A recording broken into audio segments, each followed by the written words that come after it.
To ma'adalla sai kuma rahotanni inda za mu faro daga jamhuriyar Nijar. Sojojin da suka yi juyin mulki ne kuma suka naɗa sabon firaminista ta hanyar suka naɗa sabon firaminista, hakan ne kuma suka yi wasu naɗe-naɗe a wasu mukamai na koli. To yanzu kuma kai tsaye muna tare da abokiyar aikin mu Cima Ila Isufu daga Yamai. Cima, barka da safiya. Barka da safiya Badariya. Yawwa, na ce wani ƙarin bayani zaki mana game da waɗannan naɗe-naɗe da su jagororin juyin mulki suka yi a nan jamhuriyar Nijar ɗin. To ƙarin bayani a game da waɗannan naɗe-naɗe shine cewa sun naɗa Lamin Zen, tsohon ministan kuɗi na gwamnatin Marganyi Tanja Mamadu, kuma wanda yanzu haka shine shugaban bankin cigaban wakilin shugaban bankin cigaban Afirka a Chadi a matsayin firaminista. Ta haka ne kuma suka nada janar Ahmadu Diddili a matsayin shugaban hukumar wanzar da zaman lafiya ta HACP. Kahin kuma sun nada janar Abu Tage Muhammadu a matsayin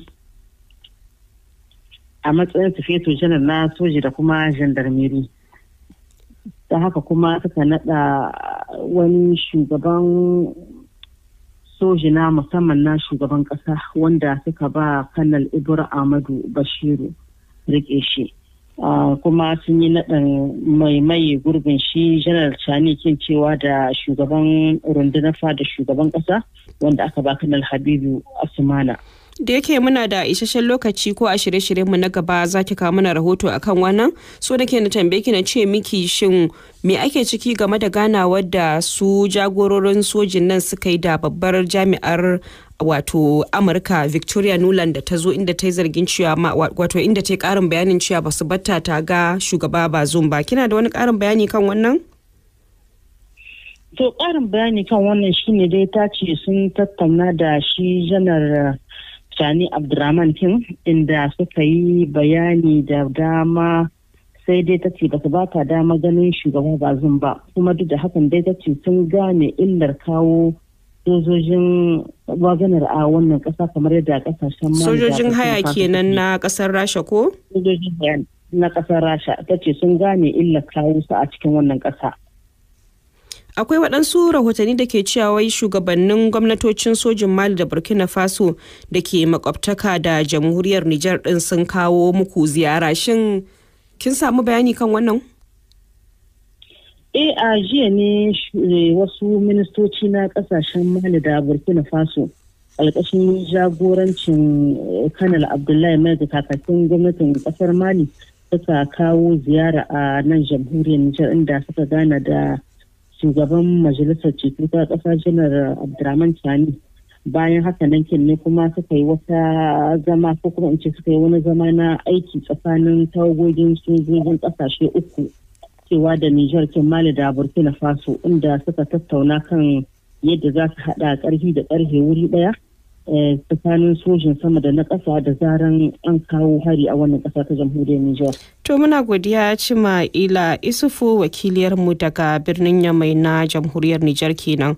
To sai dai kuma juyin mulkin ya haifar da rarrabuwar kawuna tsakanin jam'iyyun siyasar jamhuriyar ta Nijar. Ƙasar mu ta shiga wani hali na tsaka mai wuya.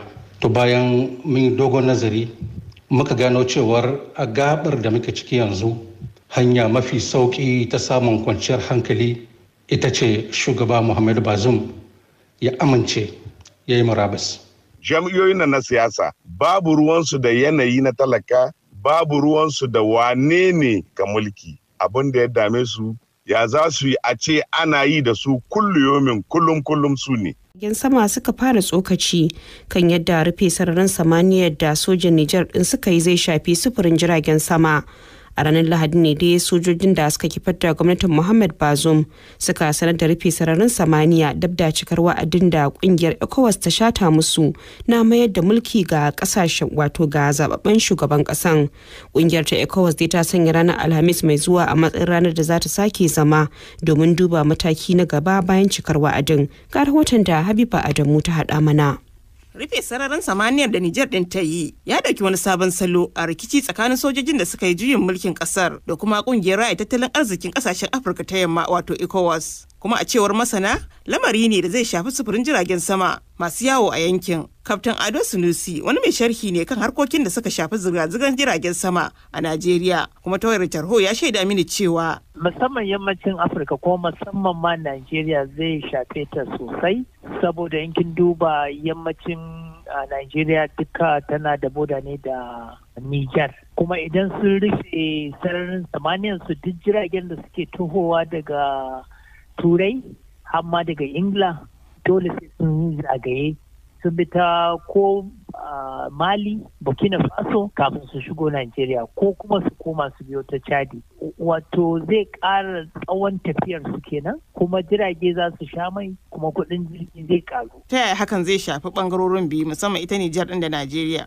Su Nijar za su yi asarar kuɗaɗen da ya kamata a biya idan an bi ta sararin samaniyar su, saboda na'urorin da ake amfani na bin ta sararin samaniyar su. Ita Najeriya inda za a samu matsala shine su kamfanin jiragen saman da suke shigo da za su shigo za su zagaye, so dole su ƙara kuɗin tikitin jirgin sama saboda tsawon tafiyar za ta ƙaru kuma shan man zai ƙaru, so sa ƙara kuɗin tikitin jirgin sama. Saboda kin san su kamfanin sufurin jirgin sama ba za su yi asara ba. Masanin ya kuma bayyana cewa ƙasar ta Nijar na da faɗin sararin samaniya, don haka lamarin zai shafi sauran ƙasashen da ke yankin, waɗanda a baya jirage ke bi ta Nijar ɗin, amma a yanzu sai sun yi zagaye. Matakin na Nijar ya sanya ta a cikin jerin wasu ƙasashen nahiyar Afirka waɗanda tuni jiragen sama, musamman ma jiragen 'yan kasuwa, ke zagaye sararin samaniyar su saboda rikice-rikice da suke fama da shi, kamar ƙasar Sudan da Libya da wasu yankuna a Ethiopia da kuma Eritrea. A ranar Lahadin da ta wuce ne dai sojojin da suka yi juyin mulki a Nijar suka sanar da rufe sararin samaniyar ƙasar a wani martani ga barazanar ɗaukar matakin soji da ECOWAS ɗin ta yi idan ba su mayar da shugaba ba zan kan mulki ba. Haka kuma ganin gwamnatocin soji da ke mulki a Burkina Faso da Mali sun fito karara sun bayyana goyon bayan su ga sojin Nijar, akwai fargabar cewa kada hakan ya zama ƙarin wani tarnaƙi ga sufurin jiragen sama a yankin na yammacin Afirka. Habiba Adamu, BBC Hausa a Abuja a Najeriya. To Majalisar Wakilan Najeriya ta ce akwai yarjejeniyoyi tsakanin Najeriya da Jamhuriyar Nijar da ya kamata a mutunta ba tare da an cutar da wani ba. Shugaban kwamitin Honorable Barista Rabi'u Yusuf ya ce za su buƙaci shugaban Najeriya Bola Ahmed Tinubu a janye wasu matakan da suka saba yarjejeniyoyin, kamar da yadda ya yi wa abokin aikinmu Buhari Muhammad Fage ƙarin bayani. To tsakanin gwamnatin Najeriya da gwamnatin ƙasar Nijar kasashe ne kusan masu alaka kusan iri daya, wannan shi ya bayu aka samu yarjejeniyoyi da sharaɗoɗi na zamantakewa wanda zai amfanar da kowa ba tare da ya cutar da kowa ba, kuma a gane yadda za a kyautata wannan mu'amala ta makwabtaka da yanwantaka da ke tsakanin wannan kasashe guda biyu. Najeriya ta katse wutar lantarki da take bawa Nijar, shin yana cikin yarjejeniyoyinku ko kuma a'a? To wato ita harkar wutar lantarki tsakanin Najeriya da Nijar harka ce da ya zamanto an yarjejeniya ta yanda za a samu wuta a Najeriya, kuma ta yanda za a ba da subsidize ko kuma wuta bisa rangwamci za a ba da ita a ƙasar Nijar. Wannan yarjejeniya ce wanda shugabanni tun da daɗewa suka zauna suka yi ta domin a ga cewar an tallafi juna, kuma wannan makwabtaka da kuma yanwantaka ta ci gaba da ɗoriya, kuma kowa ya amfana da ita.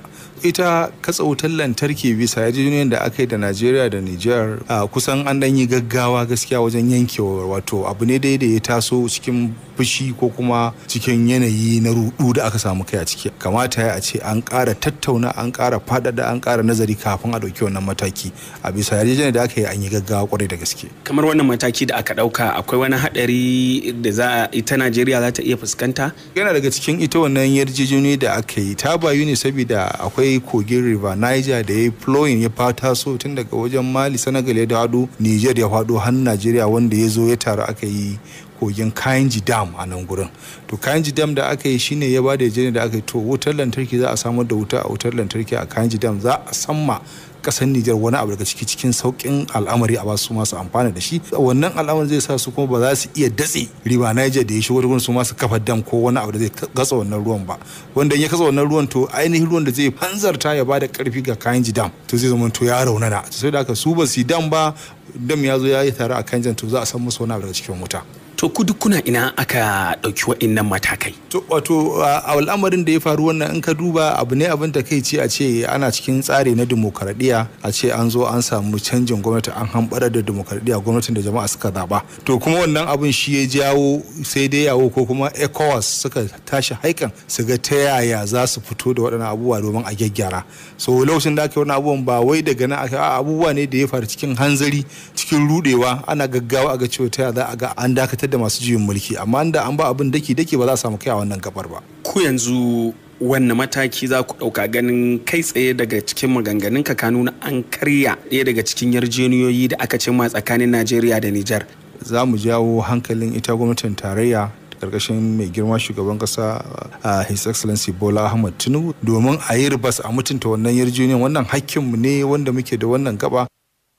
Honorable Barista Rabi'u Yusuf kenan shugaban kwamitin yarjejeniyoyin kasashen ƙetare a Majalisar Wakilan Najeriya. Babbar jami'ar diplomasiyar Amurka ta ce sun yi tattaunawar keke da keke mai matukar tsauri da sojin juyin mulki a jamhuriyar Nijar. Mukaddashiyar mataimakin sakataren harkokin cikin gida a Amurka Victoria Nuland ta ce sojin da suka yi juyin mulkin ba su amince da maida Nijar kan turbar wato demokradiyya ba. Shi kuwa sakataren harkokin wajen Amurka Anthony Blinken cewa ya yi. We strongly support the work that ECOWAS is doing to try to help restore the... Ya ce muna goyon bayan matakin da ECOWAS ke ɗauka domin maida mulkin demokradiyya a Nijar da kuma buƙatar sakin Bazum da mukarraban gwamnatinsa da ake tsare da su.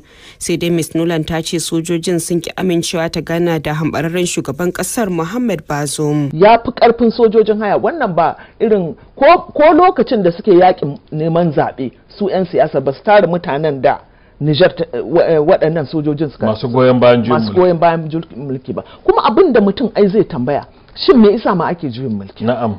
Me zai kawo soja ya shiga ya juye mulki? Wannan ita ce babban magana. Shine babban magana. So me yake janyowa? Abin da yake janyowa idan ka duba tarihin juyin mulki a Afirka. Abu biyu yana kawo juyin mulki. Tura mulkin mallaka misali France. Daga 1960 zuwa yau sai da ta yi juyin mulki ta karkashe shugabanni sau 60 a cikin Afirka. A cikin Afirka. Shugaban kasa 60 sau 60 ta yi juyin mulki. Na'am. Me yasa suke yi? Saboda bukatar su ta sata ma'adanan waɗannan garuruwan su sa wanda suka tabbatar da cewar zai musu abin da suke so. Ba yanzu yau in aka ce maka France, in aka ce maka an cire dukiyar francophone wato kasashen renon Faransa, to France za ta faɗi ne. France duk shekara abinda take samu daga francophone tana samun dala biliyan 500. Kaga kana maganar triliyan 425 naira kenan. Haka take samu duk shekara. Saboda haka France dole ne in tana so ta ci gaba da rayuwa a matsayinta na kasar France sai tana rike da masu mulkin da ke ya zama ita ke faɗa a ji a sha'anin mulkin waɗannan ƙasashen. Yawa kuma kar a manta cewar ita France fa da ƙarfin tuwo ta karɓi waɗannan garuruwan. Da ƙarfin tuwo. Wato kamun mu nisa cikin harkar France. Bari mu dai dawo kan wannan juyin mulki na Nijar. A ƙasar Nijar dai tana kan turbar demokradiyya. Muhammadu Bazoum kuma yana shugabanci zaɓaɓɓen shugaba ne, amma a can baya an ji shi da ra'ayin cewa yana so ya yanke hulɗa da Faransa. To kuma gashi sojojin nan sun zo su ma da zimmar cewa sun karɓi mulki ga Muhammadu Bazoum domin su ma suna so su yanke hulɗa da Faransa, kuma sun faɗi cewa zamanin Bazoum wato mulkin yaƙi can yawa kamar babu ci gaba a ƙasar Nijar. Kuma harkar tsaro ta ƙi ci gaba, kuma mutane na ganin cewa harkar tsaro ai da ma hannun sojoji take, saboda haka idan ma ta ƙi ci gaba sojojin Nijar su ya kamata a zarga ba Muhammadu Bazoum ba. To in muka tsaya a cikin Nijar za mu ce shin za a iya cewa sojojin nan sun karɓi mulki saboda su raba Nijar da mulkin mallaka na Faransa, ko sun karɓi mulki saboda kwaɗayin mulki? Domin idan an ce Bazoum shi ma yana so ya raba gari da faransa, kuma sojojin nan suna son su raba gari da faransa, to za a iya cewa me ya kawo juyin mulki kenan? A'a, ai ba zum gaskiya kusan ba gaskiya ya faɗa ba, saboda a lokacin da yake cewa zai yanke hurɗa da faransa, ai a faransa ma ya je ya zauna aka yi kasafin kuɗin Nijar a wannan lokacin. Ito ai wannan ka'ida ne yana cikin ka'idojin da Faransa ta yi da kasashen. To har haka ne to kenan daman ba gaskiya yake faɗa ba. Ai ba za ka je gurin ubangidanka ka ce masa ina so ka bani yanci na ba. Yanci ba na rago bane. Ba a taɓa karɓan yanci. Kwata shi ake. Kata ake. Hakkinka ba wanda zai baka hakkinka salin alin sai ka kwata. To ni magana. To yanzu me ra'ayinki game da juyin mulkin nan? Yayi daidai ko kina ganin dai? Ni babu ruwana da juyin mulkin Nijar. Na'am. Saboda shin gwamnati dan me isa ake kafa ta? Ana kafa ta ne dan jama'a, dan ci gaban al'umma. Ka gane? To idan ci gaban al'umma kowaye zai kawo musu ci gaba ya je kawo musu ci gaba ne a ra'ayina. In ma soja ne in fara hula. Kowane ne in zai fitar musu da hakkin su ya je ya fitar musu da hakkin su, saboda ƙarya ake magana demokradiyya. Ita kanta ECOWAS shi kansa Tinubu ƙarya suke akan maganar demokradiyya, dan because yanzu kasashen da aka ce ma za a yi haɗakar da su a je a yaƙi Nijar ba demokradiyya suke ba. Misali in ka ɗauki Togo. Wato kungiyar ECOWAS. Kungiyar ECOWAS. Kasashen da ke cikinta. Da suke cikinta ba waye yake demokradiyya a ciki. Na'am. Babu wanda yake demokradiyya. In ka ɗauki Togo. Uban shugaban ƙasar yanzu sai da shekara 38 yana mulki. Shi yanzu ɗan wannan shi kuma shekararsa 17 yana mulki. In ka ɗauki kuma shi ba zaben sa aka yi ba. Exactly, to in ka ɗauki Senegal yanzu halin da ake cikin mutum 100 nawa aka kashe saboda Macky Sall ya ce sai yayi tazarce.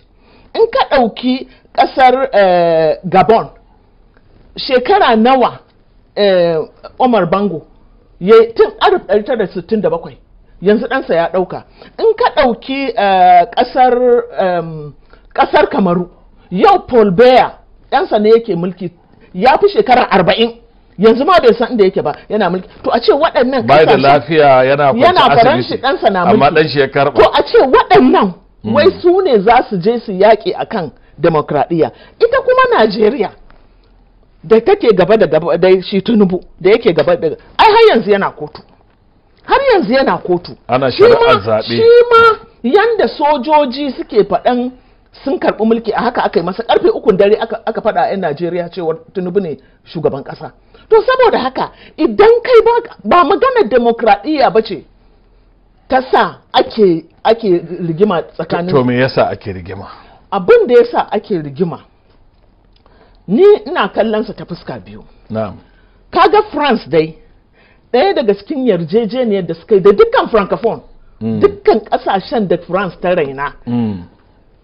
Su 14. Ba su yadda a ba su mulkin kan da aka ba su na tuta ne. Wato Faransa ba ta ba su mulkin kai na ainihi ba, saboda kudin su na Faransa ne, na takarda ne, kudin su kudin Faransa ne, dukkanin su sai fa suke amfani da ita.